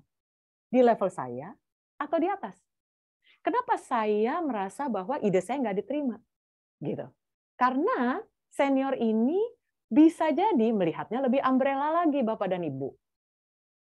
Jadi dia bisa melihat bahwa kemungkinan besar, misal ya, ini contoh aja ya, saya tidak akan mengambil ini sebagai jawaban ya. Mungkin yang dilakukan ide tersebut butuh banyak waktu, butuh tenaga lebih, butuh mengeluarkan energi, butuh uang. Misal contoh. Jadi mungkin helikopter view itu sebagai kita yang muda kadang-kadang belum sampai. Tapi kembali lagi, decision making itu harus juga dilihat bahwa kita sebagai yang muda, katakan sebagai yang memang belum punya posisi itu, untuk memahami satu hari, kalau saya dalam posisi itu, mudah-mudahan saya bisa memberikan kesempatan yang mudah-mudah untuk memberikan idenya dan bisa dipertimbangkan. Rasanya cukup, saya sudah lebih dari 1 jam. Terima kasih kepada Bapak dan Ibu yang sudah selama 1 jam kita bersama-sama dan saya sharing mengenai design thinking. Untuk itu saya kembalikan kepada Mas Tegar dan saya undur diri. Turina, terima kasih. Assalamualaikum warahmatullahi wabarakatuh. Waalaikumsalam warahmatullahi wabarakatuh. Wah, terima kasih banyak Miss Rina telah membagikan keseruan fun interactive learning pada sore hari ini. Tadi kalau lihat chatnya ada tuh tulisan-tulisan, wah seru banget pembicaranya karena jadi bikin semangat belajar kayak gitu ya. Dan kayaknya semua Bapak Ibu yang hadir di sini juga bersemangat karena tadi nggak cuma mendengarkan, tapi juga ada simulasi-simulasi ya. Tadi diajak ke taman, terus juga diajak bikin mock up, habis itu kita ngumpulin solusi dan sebagainya. Gimana Bapak dan Ibu? Seru ya? Sesi interaktif kayak gini ya. Wah, oke, mudah-mudahan sebenarnya selain hari ini belajar tentang design thinking, mudah-mudahan dari sesi hari ini juga bisa menjadi inspirasi untuk Bapak dan Ibu menerapkan sistem seperti ini ya, fun interaktif di dalam kelas. Karena pasti dengan adanya interaksi, dengan adanya simulasi-simulasi itu akan lebih nangkep gitu ya, lebih enak, lebih terlibat kayak gitu. Oke, tadi luar biasa banget, pertanyaannya banyak banget, tapi mohon maaf Bapak dan Ibu tidak bisa kami jawab semuanya di dalam sini. Mudah-mudahan nanti ada sesi-sesi selanjutnya yang akan bisa diskusi lebih lanjut dari pertanyaannya Bapak dan Ibu. Nah, jadi tadi Miss Rina adalah partner ya sekolah untuk bisa menggerakkan atau di kategori sekolah soft skill. Nah, kedepannya Bapak dan Ibu sekolah soft skill ini akan banyak sekali bahasannya. Hari ini design thinking, kedepannya mungkin akan membahas tentang self-regulation, self-awareness, membahas juga tentang communication skill, agile, innovation, seperti itu. Jadi pasti materi-materi itu akan relate gitu ya dengan Bapak Ibu semua. Jadi setelah ini mudah-mudahan kita akan ada waktu lagi dengan Miss Rina, dan Miss Rina boleh standby dulu ya Miss ya, untuk kita nanti di akhir ada sesi foto bersama. Bapak Ibu juga boleh sambil siap-siap nih, karena nanti di akhir kita akan ada sesi foto kayak gitu. Oke, aku lanjut aja ke slide sekarang. Jadi di slide ini sudah ada pasca aktivitas. Dari tadi udah ada yang nanya nih, Bapak dan Ibu. Kira-kira absensinya di mana? Kira-kira untuk bisa dapat sertifikat gimana? Nah, jadi ini kuncinya. Bapak dan Ibu silahkan mengerjakan post-test dan juga feedback. Linknya nanti akan diberikan oleh teman saya di kolom chat. Jadi bisa diklik untuk kerjainnya 2 ya, Bapak dan Ibu. Ada 2 formulir. Yang pertama post-test. Soalnya sama, tapi mudah-mudahan ya pasti pemahamannya yang berbeda dong ya, jadi lebih paham. Jadi dikerjakan di bit.ly/posttestfe2. Dan untuk feedback, nah ini kuncinya. Jadi Bapak dan Ibu ketika mengisi formulir feedback harap menulis namanya dengan benar ya. Jika memang di sertifikatnya ingin ada gelar, silakan ditulis gelarnya. Jika memang tidak juga tidak apa-apa, ditulis saja, karena nanti penamaan sertifikat akan berdasarkan nama yang diinput di formulir feedback, seperti itu. Silakan Bapak dan Ibu untuk waktunya 10 menit, mungkin akan ditunggu sampai 16.49. Jadi silakan Bapak dan Ibu untuk mengisi post test dan juga feedback.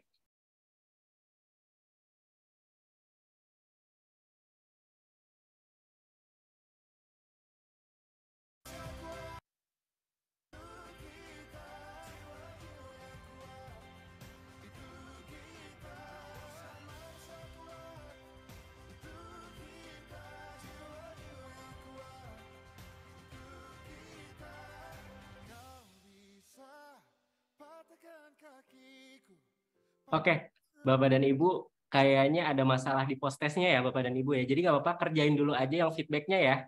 Sambil nanti tim kami akan coba benarkan untuk post testnya. Silakan Bapak dan Ibu bisa diisi feedbacknya terlebih dahulu. Semangat ya, harus tetap semangat, kita akan coba solving problemnya. Oke.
Setiap saat, setiap waktu, keringat basahi tubuh.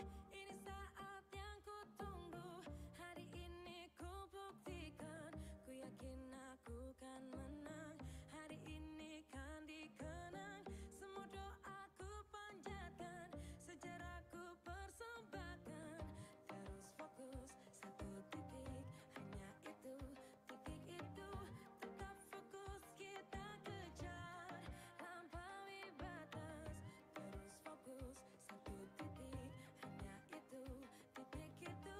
Tetap fokus kita kejar dan raih bintang. Yo yo ayo, yo ayo yo yo ayo, yo ayo yo yo ayo, yo ayo yo yo, oh oh oh, yo yo ayo, yo ayo yo yo ayo, yo ayo yo yo ayo.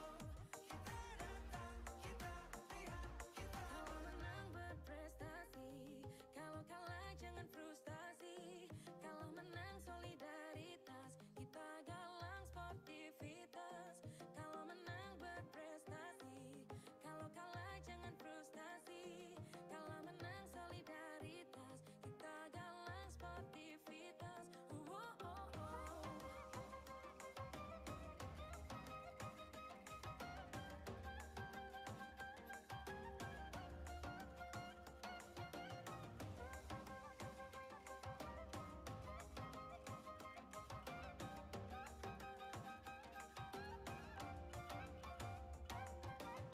Terus fokus satu titik, hanya itu, titik itu. Tetap fokus kita kejar dan raih bintang. Yo yo ayo, yo ayo yo yo ayo, yo ayo yo yo ayo, yo ayo yo yo, oh oh oh, yo yo ayo, yo ayo yo yo ayo, yo ayo yo yo ayo. Kita datang, kita lihat, kita terus fokus satu titik, hanya itu, titik itu. Tetap fokus kita kejar. Terus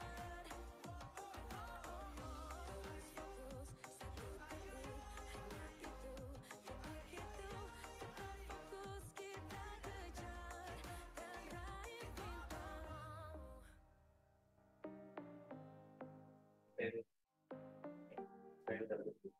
Ya, oke. Bapak Ibu masih ada waktu sebenarnya sampai 16.49, 2 menit lagi. Kira-kira saya mau lihat komentarnya dong, siapa aja yang udah, boleh dong ditulis siapa aja nih yang udah mengisi post test dan juga feedback. Oke. Oke, sudah. Dan. Oke, sudah. Mantap sekali, luar biasa. Alhamdulillah sudah selesai. Oke, kita lanjut aja kali ya. Buat yang belum selesai nggak apa-apa, sambil isi. Yang belum, yang sudah, kita lanjut acara selanjutnya. Boleh di next, operator. Jadi tidak terasa nih Bapak dan Ibu, kita sudah di penghujung acara. Luar biasa loh, tadi kita mulai di 15.00 dan sekarang sudah di 16.47. Pusing atau happy nih Bapak Ibu? Tadi setelah ikut sesinya. Mudah-mudahan happy nih ya. Wah, happy, luar biasa. Oh, ada yang caps lock, happy gitu ya. Luar biasa. Oke, jadi seru ya hari ini bersama Miss Rina. Jadi saya mengucapkan terima kasih banyak untuk Bapak dan Ibu yang sudah ikut sesi, bahkan ada yang udah ikut sesi dari tanggal 2, terus ikut lagi sekarang, itu luar biasa.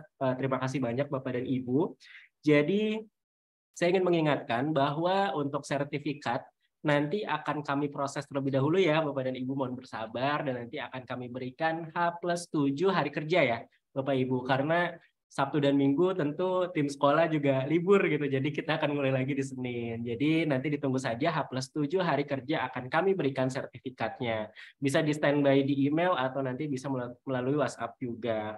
Dan di sini juga saya ingin mengajak Bapak dan Ibu tetap standby di grup WhatsApp gitu ya. Jadi harapannya nanti di grup WhatsApp itu akan banyak sekali informasi seputar kelas selanjutnya. Kita belajar lagi nih seru kayak gini gitu ya tentang soft skill lainnya. Terus yang kedua Bapak Ibu juga nanti akan mendapatkan konten-konten menarik dalam grup. Lalu Bapak Ibu juga bisa saling sharing satu sama lain, mendapatkan koneksi, jejaring dan sebagainya. Jadi harapannya bisa tetap standby ya Bapak dan Ibu. Dan selanjutnya tentu kesuksesan acara hari ini tidak terlepas dari kontribusi partner-partner sekolah yang membantu penyelenggaraan dan menyebarkan informasi mengenai Future Educators. Jadi di sini saya mengucapkan terima kasih banyak. Yang pertama kepada semua murid, semua guru. Lalu yang kedua terhadap BEM UNJ yang telah meramaikan dan menyebarkan informasi ini sehingga Bapak dan Ibu bisa mendapatkan informasi dan hadir di sini untuk bisa seru-seruan bareng. Nah, kurang lebih seperti itu. Nah, yang seperti di layar juga nih Bapak dan Ibu Future Educators. Jadi kita akan adakan setiap bulan dan ini akan ada untuk SD, SMP, SMA, SLB, bahkan tambah juga nih SMK. Nah, jadi ini umum banget. Dan ini topiknya adalah tentang membicarakan tentang skill-skill penting yang harus dimiliki oleh pendidik atau guru di abad ini. Jadi pasti relevan banget kayak sekarang dan pasti sesinya akan sangat menyenangkan. Jadi seperti yang tadi saya sampaikan, di akhir sesi kita akan ada foto bersama. Jadi boleh nih operator untuk di-drop dulu slide-nya dan saya mengajak Bapak Ibu guru untuk bisa open cam, menunjukkan wajah-wajah semangatnya, menunjukkan wajah cerianya, happy-nya karena tadi udah selesai sesi yang luar biasa hari ini. Oke, boleh nih. Kita on cam dulu dan saya juga mengajak Miss Rina juga ya untuk bisa foto bersama di sini.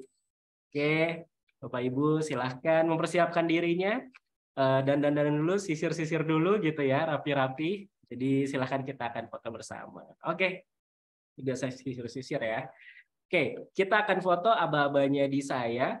Mungkin operator bisa dibantu untuk bisa screenshot gitu ya. Sekarang berikan pose terbaik semuanya Bapak Ibu. Saya hitung 3, 2, 1. Oke, 3, 2, 1.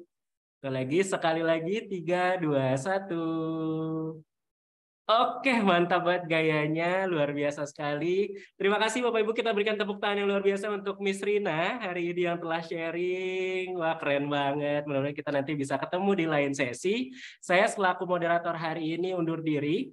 Mohon maaf apabila ada salah-salah perkataan atau yang menyinggung. Mudah-mudahan kita bisa bersilaturahmi di luar sesi ini ya, Bapak dan Ibu. Kita bisa kolaborasi lagi antara sekolah soft skill, dan Bapak Ibu guru mitra. Oleh karena itu, saya undur diri. Assalamualaikum warahmatullahi wabarakatuh. Sampai jumpa di Future Educator selanjutnya. Thank you, Bapak Ibu.